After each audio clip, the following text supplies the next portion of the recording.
will begin with the Sega selection first. The legendary former King of Pop is here, Michael Jackson Moonwalker, and at this time MJ and Sega had a close partnership. Nothing more to be said about this timeless piece, but the game is absolutely superb and worth looking into if you have a Sega Megadrive still. And the Japanese version will cost a pretty penny. I think it's even more expensive than the rest of the versions for some strange reason. Released in 1990, Sega were the developers, published by Sega, Tectoy and Sega of America.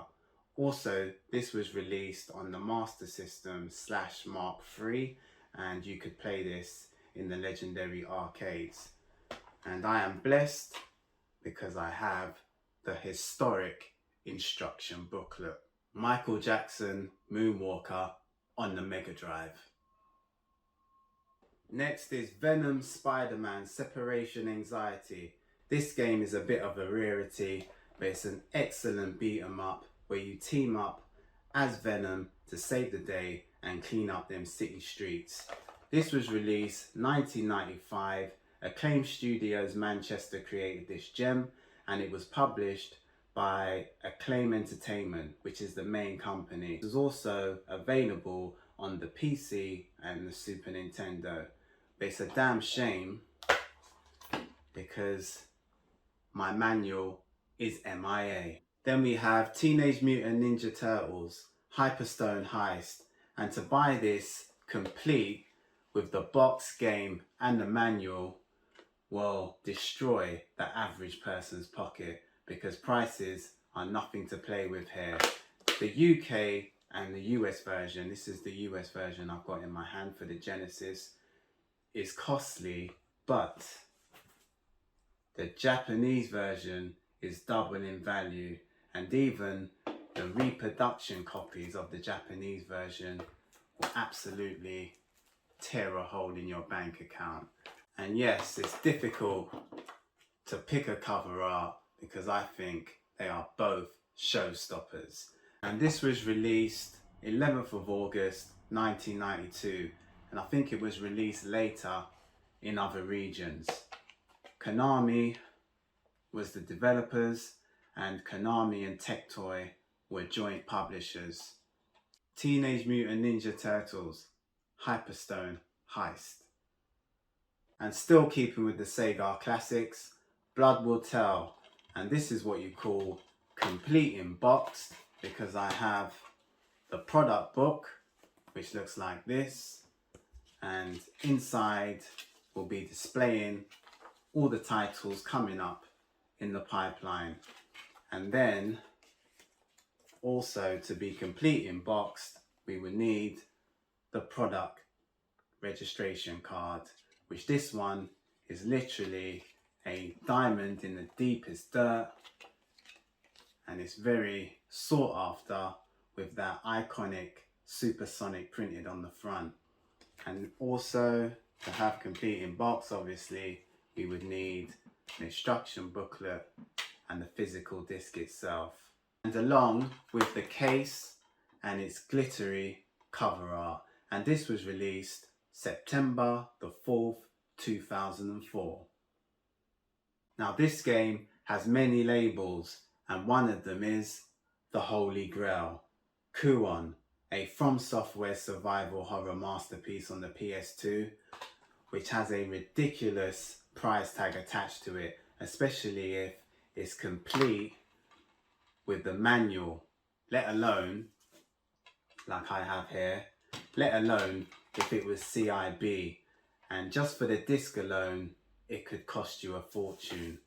As you see, guys, the cover art is very appealing with a traditional oriental dressed figure printed on the front, surrounded by this dreariness darksome background. And this was released on April Fool's Day in the midst of 2004. And this was developed by the Kings of Souls games, From Software, and published by From Software in Japan and Age Tech.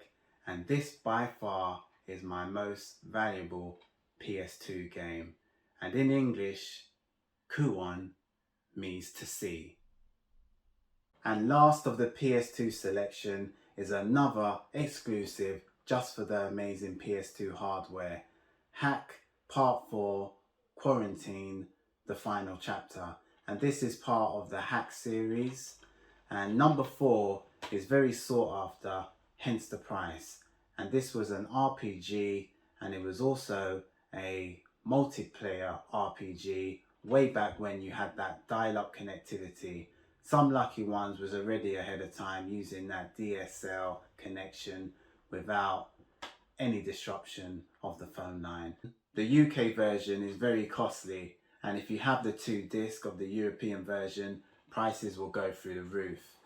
I have the Japanese version as well, which is complete and extremely cheaper than the European version. But this is very elusive and very hard to get, and that is the DVD. I've also got the game available. So this is the case with the double disc holders there, and normally you would get this with the European version as well. But unfortunately, I brought this one like this. I've got the game, but I am missing the DVD. But I do have the DVD for my Japanese version. And this game is supposed to be a bit of a firecracker and highly recommended to play if you are a lover of RPGs. And this was released 10th of April 2003. CyberConnect 2 was the masterminds behind it, and Premium Bandai were the publishers. Hack Quarantine, the final chapter, part 4. Now let's journey to the world of Nintendo. Metroid 2, a blockbuster title for this legendary handheld, which is a Nintendo exclusive strictly for the original Game Boy. And prices will be sky high for a box version with all of its paperwork. And I am fortunate enough to own a complete copy. As you can see there, I have the cartridge tray, the instruction booklet, and I also have the cartridge with its plastic protective case. And you can open the case like so back in the day, and it just protects the cartridge, gives it that extra security. These cardboard boxes were very fragile and flimsy, so you would always need a box protector. So this was released in November 1991, and a fine duo of Nintendo Research Development 1 and Intelligent Systems were the developers. So there you have it, guys. Metroid 2, Return of Samus. Now for me, this was very shocking to discover, because this is worth a king's ransom now. Best of the Best Karate, which is a kickboxer game, and collectors are going crazy for this in 2022. So what do you think? All them sellers have ramped up the price. Good thing I scooped this up ages ago. So if you have the box like me, also the manual like me, the cartridge tray, the cartridge, and the protective cartridge case. So if you have all of these essentials, you can cash in for a big check. And this was released 1992. And Micheal, or Micheal, however you want to pronounce it, were the developers. Yeah, it was ported to the Super Nintendo and also the Megadrive. So this is Best of the Best Championship Karate. Now this game has crept up in price. Shenmue 2 Virtua Fighter Set Limited Edition on the Dreamcast. I've got the Japanese version, as you can see. This game inspired a lot of ideas for the Yakuza series, which was their future prospect at the time. And you'd also have these little J cards included, along with a registration card. If you lived in Japan, you can get some extra goodies. So along with all them documents and the 2 discs, I do have a complete inbox of Shenmue 2 Virtual Fighter Set Limited Edition. And this was released on the 6th of September 2001, and it was only available on the Dreamcast back then.